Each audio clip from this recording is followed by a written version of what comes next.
अस्सलामुअलैकुम guys, welcome back my YouTube channel. मैं उम्मीद करता हूँ कि आप सब ठीक होंगे और मज़े में होंगे। सो गाइस, आज की जो वीडियो है वो है जी भाई इंटेलिजेंट किड्स स्पीच है जी, पाकिस्तान वर्सेस इंडिया। तो देखते हैं कि भाई लेवल की बात है और कंपैरिजन वीडियो है। तो अब देखते हैं भाई सबसे बेस्ट स्पीच किस बच्चे की है, इंडिया की है या पाकिस्तान की। तो वीडियो को स्टार्ट करते हैं। इससे पहले जिन भाई ने चैनल को सब्सक्राइब नहीं किया, प्लीज चैनल को सब्सक्राइब करें, लाइक करें और कमेंट करना मत भूलें। Let's get start. पहले पाकिस्तान की वीडियो आएगी, फिर इंडिया की। नाम है नफ्स की गुलामी का, जहनी परागंदगी का और सांस के इंतशार का। इस्लाम के नाम पर बनने वाले इस मुल्क में जहाँ अदलो इंसाफ का क़याम होना था, जहाँ महमूदो एजाज को एक ही सफ़ में खड़े होना था, जहाँ रंगो नस्ल और ज़ात पात की तकसीम के बग़ैर निज़ाम तालीम व तदरीस और निज़ाम हुकूमत और इक़्तिदार का क़याम होना था, वहाँ करप्शन का राज है। वो रिश्वत सतानी हो या सिफारिश, हवस परस्ती हो या ज़रपरस्ती, किसी का माल जब्त करने की चाहत हो या ब्लैकमेलिंग की रविश, अशियाए खुर्दो नोश में मिलावट हो या बिजली और गैस के बिलों में इजाफे का जुल्म, फर्द की जाती जिंदगी से लेकर अफराद की इज्तिमाई जिंदगी तक सबके सब करप्शन के जाल में फंसे हुए हैं कि मदारत के भूखे, अमारत के भूखे, निजामत के भूखे, सदारत के भूखे, ये गद्दी नशी और मखदूम भूखे, कनात की दौलत से महरूम भूखे, जमीनों पे काबिज ये भूखे वडेरे, मकीनों पे काबिज ये डाकू लुटेरे, हवस फिर भी जिनकी उतरती नहीं है, कभी भूख भूखों की मरती नहीं है, कभी भूख भूखों की मरती नहीं है। सदर आली वकार दफ्तर के मामूली चपड़ासी से लेकर ऐवाने इक़्तिदार के मसनद नशीं, सियासतदानों की भारी अक्सरियत, महकमा पुलिस के अक्सर मुलाजमीन और अदालती निज़ाम की कुछ काली भेड़ें करप्शन की ज़िम्मेदार हैं। असातिज़ा से लेकर डॉक्टरों तक, वकाला से लेकर इंजीनियरों तक, मस्जिदों, मिंबरों, मेहराब सजाने वाले मजहब के ठेकेदारों से लेकर जाली आमिलों तक, सबके सब करप्शन के जाल को बुनने में हिस्सादार है कि रहबरों के ज़मीर मुजरिम है, हर मुसाफिर यहाँ लुटेरा है। माबदों के चिराग गुल कर दो, कल्बे इंसान में बहुत अंधेरा है, कल्बे इंसान में बहुत अंधेरा है। सदर आली वकार करप्शन का सद्देबाब तभी होगा जब दौरे खिलाफत जैसा निज़ाम अदल कायम होगा, जब इंसान तो इंसान दरिया पर किसी कुत्ते की मौत पर भी हुक्मरानों के दिल खौफे खुदा से लरस जाए, जब वो शख्स इक़्तिदार में आए जो उमर बिन अब्दुल अजीज़ की तरह अपनी बीवी का हार बैतुल माल में जमा करवाने पर तुल जाए, जो उमर बिन खत्ताब की तरह अपना गरीबान किसी बेवा के हाथ में दे दे, जब अवाम बदउनवानी के खात्मे के लिए कायम करदा इदारों के शाना बशाना खड़े होकर आवाज़ें एहतसाब बुलंद करे कि सर उठे तो सही जुल्म के सामने, तभी जालिम का वक्त हिसाब आएगा और तभी गरीबों के दरबार में हाथ जोड़े हुए और नवाब आएगा, इनकलाब आएगा, इनकलाब आएगा। पहले ज़माने में लोग अपने ऊपर कोई मुश्किलात आती तो परेशान होते थे, आज हम खुद के दुख से नहीं दूसरों के सुख से बेचैन हैं। कोई बंदे को परेशानी आती है तो हम समझते हैं कि वो उसके गुनाहों की सज़ा है, लेकिन अगर कोई परेशानी हम पर आती है तो हम सोचते हैं कि यह अल्लाह की आजमाइश। जो भी बुरी चीज़ों का आप लोग नशा कर रहे हो, जिस भी चीज़ में आप अपना टाइम बर्बाद कर रहे हो, देखो नशा करना पसंद है तो एजुकेशन का नशा करो ना। पास्ट में जो हुआ भूल जाओ, फ्यूचर में जो होने वाला अपने हाथ में नहीं है, आपकी बस में है। तो क्या आज आपका प्रेजेंट बस आपके हाथ में, इसे यूटिलाइज करो। हुस्ने सूरत एक वक्त तक के लिए चमकती है, लेकिन हुस्ने सीरत को अगर आप संवारोगे तो वो आपको दुनिया में चमकाएगी और आखिरत में अंधेरे का चिराग बन जाएगी आप लोगों के लिए इंशाल्लाह। क्या कोई एक छोटे से बीज को देख के बता सकता है आज एक छोटा सा बीज कल जाके एक बहुत बड़ा आलीशान बरगद का पेड़ बन जाएगा? आज एक छोटी सी की गई हुई सिग्नेचर कोई बता सकता है कि कल जाकर एक बहुत बड़ा ऑटोग्राफ बन जाएगा फेमस? 2 साल पहले ये भी लड़का gem of the workshop award लिया था।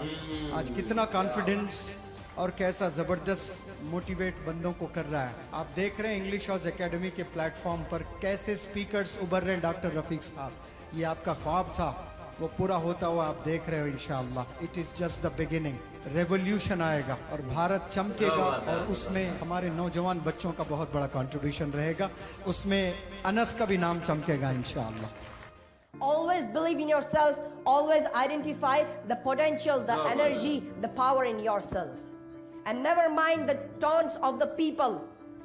If there are many people who are demotivating you, decreasing you, then don't worry.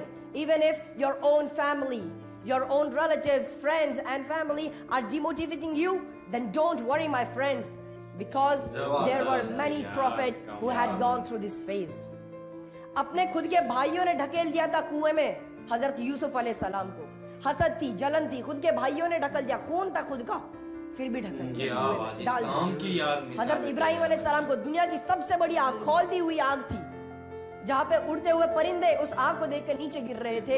इतनी बड़ी खौलती आग में हजरत इब्राहिम अलैहिस्सलाम को डाला गया, लेकिन उनको खुद पे और अल्लाह पे यकीन था, तब जाके अल्लाह की मदद आई। अगर आप लोग एक ऐसी सिचुएशन में हैं जहाँ पे आपको समझ नहीं आ रहा कि अभी क्या करना है, कौन से रास्ते से निकलना है, कौन सा रास्ता अपनाना है, याद करना हजरत यूनुस अलैहिस्सलाम को कि जो मछली के पेट में न जाने कितने साल तक रहे, लेकिन बस अपना ईमान पक्का होने की वजह से आज उनका एग्जाम्पल मैं आप लोगों को दे पा रहा हूँ। लोग आपको ताने मार रहे हैं, लोग आपको ताने कस रहे हैं, आपको नीचा दिखा रहे हैं, आपकी टांग खींच रहे हैं, भला बुला कह रहे हैं, तो डरना मत, क्योंकि आप उस दौर से गुजर रहे हो जिस दौर से हमारे नबी अकरम हजरत मोहम्मद सल्लल्लाहु अलैहि वसल्लम गुजरे थे। जब भी रास्ते से जाते आस पड़ोस वाले कंकड़ से मारते, लहू उनके बॉडी से गिरता था, शिद्दत वाली दर्द से उन्हें गुजरना पड़ता था, फिर भी हमारे नबी उनके लिए उनको बैक आंसर या फिर उन पर हमलावर नहीं होते थे, बल्कि उन्हीं के लिए दुआ करते थे, उन्हीं की मगफिरत के लिए दुआ करते थे।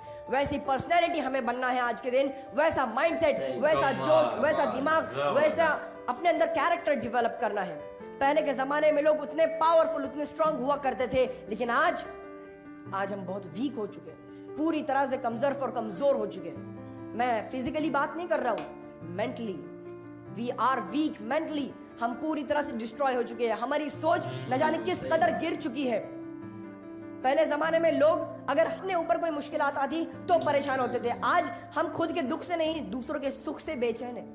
हमारा पड़ोस वाला या फिर हमारा बड़ा भाई या फिर हमारा कोई बिजनेस पार्टनर अगर वो आगे बढ़ रहा है, उसकी तरक्की है, हमें हसद होती है, हमें जलन होती है, देखा नहीं जाता उससे। आज ऐसा दौर आ चुका है, हमारी सोच को न जाने कैसा जंग लग चुका है कि अगर कोई बंदे को परेशानी आती है तो हम समझते हैं कि वो उसके गुनाहों की सजा है, लेकिन अगर कोई परेशानी हम पर आती है तो हम सोचते हैं कि यह अल्लाह की आजमाइश है। ये हमारी सोच हो चुकी है कि अगर दूसरा कोई है तो वो उसके गुनाहों की सजा, और अगर हमारे ऊपर कुछ बीतती है तो अल्लाह आजमा रहा है। तो गाइस वीडियो पर रिएक्शन किया तो वाकई यार जबरदस्त, ओवरऑल स्पीचेस तो बहुत ही बेस्ट थी। पाकिस्तान की स्पीच में यार बच्चे ने कहा कि हमारा जो ये इलाज है वगैरह जो भी है, करप्शन में सब कुछ जा रहा है। यानी ओवरऑल जो भी है भाई, रिश्वत सतानी है, रिश्वत के डेरे लगे हुए हैं हर महकमे में कि रिश्वत ली जा रही है और बच्चों को नौकरियां दी जा रही हैं, और इस तरह से यार ओवरऑल उसने करप्शन पर ही बात की है। जब भी एक मिसाल है, अगर आप मिंबर पर बैठे हैं तो हक की बात कहने के बजाय आपको पता नहीं क्या क्या लोगों को, क्या मजहब के ठेकेदार यानी कि क्या क्या बयान करके अगले लोगों के जहनों को तब्दील कर रहे हैं। और इसमें भी यार करप्शन ही तो है। जो बंदा हक की बात सही ना कहे और लोगों को यानी कि गुमराह करने की कोशिश करेगा तो वो भी यार यही करप्शन के खाते में ही आएगा। तो ओवरऑल यार वीडियो बच्चे ने तो अपने दिल से जो सच कहा है वो हम उसको अप्रिशिएट करते हैं। लेकिन यार हमारे मुल्क में ऐसा हो रहा है, ये हमें दुख हो रहा है कि यार जो हमारे बुजुर्ग हैं उन्होंने कितनी मेहनत से इस मुल्क को हासिल किया है, लेकिन यहाँ जो मुल्क के हुक्मरान हैं वो भाई ऐसे बैठे हुए हैं जैसे कि भाई उनको तोहफे में ये दिया गया था। पता नहीं कितनी जानें कुर्बान करके यार इस मुल्क को हमने हासिल किया है, लेकिन लोग और हमारे हुक्मरान और आवाम इसको एक्सेप्ट ही नहीं कर रही कि ये मुल्क ऐसे समझते जैसे कि हमें किसी ने लेकर दे दिया हो।